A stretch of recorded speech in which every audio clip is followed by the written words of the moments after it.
the first thing I will do is wish you all a very happy new year, because we are at the fag end of 23 and stepping into 24 tomorrow. So a very, very happy new year to everybody.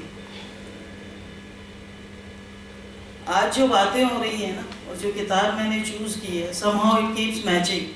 You know, जैसे ही राजवीर ने कहा कि बोझ बन जाने से बेहतर याद बन जाना है, it sort of immediately clicked, because I was also watching this saying a few days back, you know, and I shared it on my status also. Same thing शायद प्रांजल ने भी कहा, तो I'll go ahead with whatever books I have read and come to the segment where I'll talk about the book which has impressed me very much this year. Reading being so close to my heart, I try to keep a track of the books I have read. It has not been any different this year. Counting roughly, I have read fewer books than earlier, but I have read about 20 books this year. And among them are, I have a peculiar habit. When I like a writer, I try to read all their novels, you know, whichever I can find. So, like last time I talked about Christine Hanna's The Nightingale, and that was a wonderful novel. So I took up her other books, namely Between Sisters, Wild, and True Colors. Apart from that, I read quite a few books by Anita Shreve. One of her books is A Wedding in December, which is different in the way that it starts at the end and goes to the beginning. And the novel is written in the reverse order, you could say. So that was quite interesting. I've also just started reading, this is Harlan Coben, who is a fantastic thriller writer in a different way. So these are the books which I have mostly read. But the book which actually got my full attention was very different from the genre I usually pick up. This book came to me in a very different way. I was visiting a client on Diwali, and she also is a very voracious reader.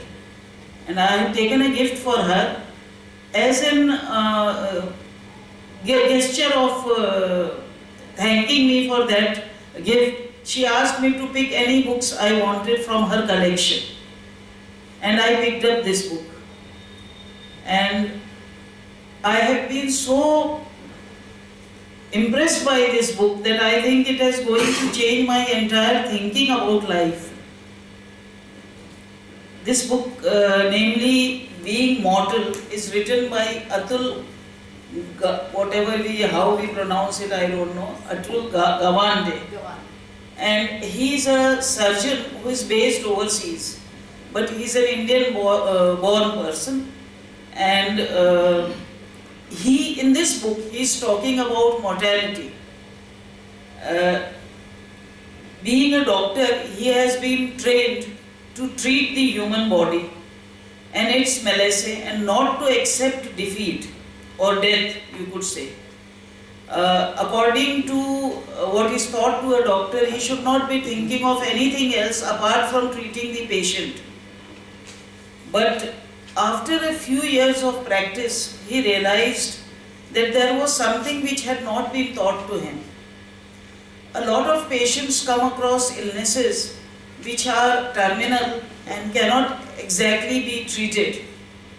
But because the doctors have been taught to only treat and not empathize with the patient, they'll go all the way to treat that person. And they are not ready to accept defeat. Now this scientific advancement has altered the course of mankind. Now people live longer and better than any other time in history. But another fact soon came to light, that in the process of aging and dying has now become a medical experience. It's not so much about life, when we are born, it is destined that we are going to die. But we are not ready to accept that. We are not ready to think about that. We are always looking at ways to lengthen our lives. Although we've lived a full life, this naturally applies to only senior citizens. Those younger have a long life. I wish they have a long and healthy life to live. But I am talking about people like me who are senior citizens. And we've mostly seen what we want to see in life. What more we want to see has no end. It could be my great-grandchildren. Then I could go ahead with seeing their marriages. That's a long, tall order. And we can't have it all. So we should be happy with what we have. This process of aging and dying has now become a medical experience, which is being managed by healthcare professionals. Families have become nuclear. So people don't have the time to look after the elderly like it used to be earlier in joint families. A sick person and sick and elderly dying person would be looked after by the family. But that has now not been possible, you could say. And what happens as a result is that the human race, now earlier it was 7% of the population which was dying in hospitals. But now more than 70% of them are dying in hospitals, not at home.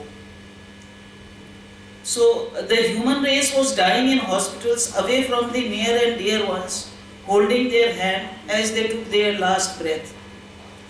Death may be termed a tragedy, but it is not the natural, is it not the natural outcome of birth? Why are we not taught to accept this fact when we are faced with terminal illness?